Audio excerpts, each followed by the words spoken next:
December મહિનો હવે સમાપ્તિ તરફ છે અને ગુજરાતમાં કડકડતી ઠંડી પણ પડી રહી છે, જ્યારે બીજી બાજુ માવઠું પડવાની શક્યતા પણ દેખાઈ રહી છે, જેમાં હવામાન નિષ્ણાત પરેશ ગોસ્વામી દ્વારા આગાહી કરવામાં આવી છે કે ડિસેમ્બરના અંતમાં એટલે કે છેલ્લા સપ્તાહ દરમિયાન ગુજરાતમાં માવઠું પડી શકે છે, જેમાં તેમના દ્વારા વધુ એક આગાહી કરવામાં આવી છે, જેમાં 26, 27 અને 28 આ 3 દિવસો દરમિયાન ગુજરાતમાં માવઠું પડવાની શક્યતા દેખાઈ રહી છે, જેમાં સૌથી વધુ રાજસ્થાન અને મધ્યપ્રદેશની બોર્ડરના વિસ્તારોમાં માવઠું પડે તેવી શક્યતા વધુ દેખાઈ રહી છે તેવી આગાહી હવામાન નિષ્ણાત પરેશ ગોસ્વામી દ્વારા કરવામાં આવી છે। તો તેમણે માવઠાને લઈને વધુમાં શું કહ્યું તે સાંભળીએ। 2024ના વર્ષની વિદાય છે રાજ્યની અંદર માવઠા સાથે થવા જઈ રહી છે, એટલે કે 26, 27 અને 28 ડિસેમ્બર એમ 3 દિવસ સુધી રાજ્યના અલગ અલગ વિસ્તારોની અંદર માવઠાના ઝાપટા પડે તેવી શક્યતાઓ છે અને આ માવઠાના ઝાપટાઓ છે એ રાજ્યના અનેક જિલ્લાઓને આવરી લેશે।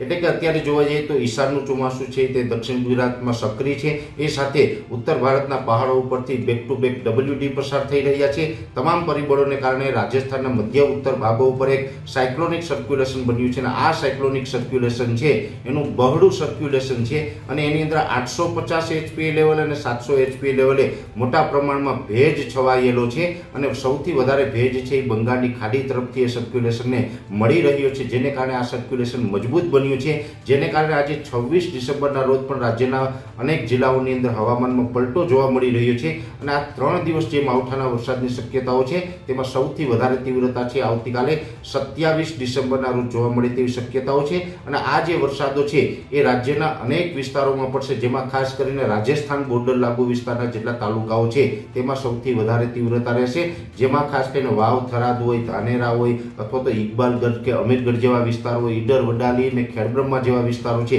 આ તમામ વિસ્તારોની અંદર વરસાદની તીવ્રતા વધારે જોવા મળશે। બાકી ઓલ ઓવર ઉત્તર ગુજરાતના સાબરકાંઠા, બનાસકાંઠા, પાટણ, મહેસાણા તમામ વિસ્તારોની અંદર હળવા સામાન્ય ઝાપટાઓની શક્યતાઓ રહેલી છે। એ સાથે મધ્યપ્રદેશ બોર્ડર લાગુ વિસ્તારો હોય જેની અંદર છોટાઉદેપુર, દાહોદ, ગોધરા જેવા વિસ્તારોની અંદર પણ તીવ્ર માવઠાની શક્યતાઓ છે, ત્યાં પણ સામાન્ય કરતાં ભારે ઝાપટા છે એ પડી શકે છે। મહીસાગર અને અરવલ્લી જિલ્લામાં પણ છૂટાછવાયા હળવા સામાન્ય ઝાપટાઓ છે એ પડી શકે છે। 27, 28 તારીખમાં અમદાવાદ, ગાંધીનગરમાં પણ હળવા એકદમ સામાન્ય છૂટાછવાયા છાટાછૂટી અથવા તો ઝાપટાની શક્યતાઓ માની રહ્યા છે અમે। એ સાથે દક્ષિણ ગુજરાતના વિસ્તારો છે જેમાં ખાસ કરીને તાપી,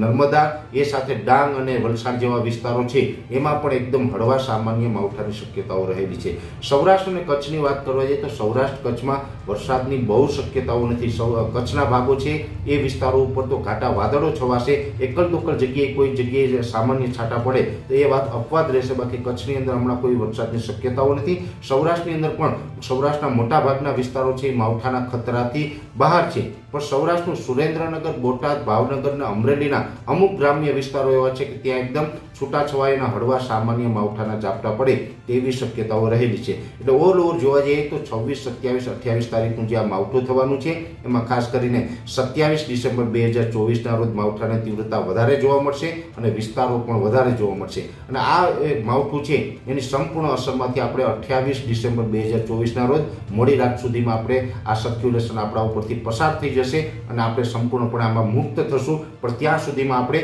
અનેક વિસ્તારોની અંદર માવઠાને કારણે નુકસાની થઈ શકે છે અને આ માવઠું પૂર્ણ થશે એટલે સાથોસાથ માવઠું પૂર્ણ થતાની સાથે જ 24 થી 48 કલાકની અંદર રાજ્યમાં તીવ્ર ઠંડીનો પણ માહોલ જોવા મળશે। ઠંડીની પણ ફરીથી શરૂઆત થાય તેવી શક્યતાઓ અમે માની રહ્યા છીએ। એટલે આ એક માવઠું થવાનું છે જેની દરેક ગુજરાતી ભાઈઓએ નોંધ લેવી।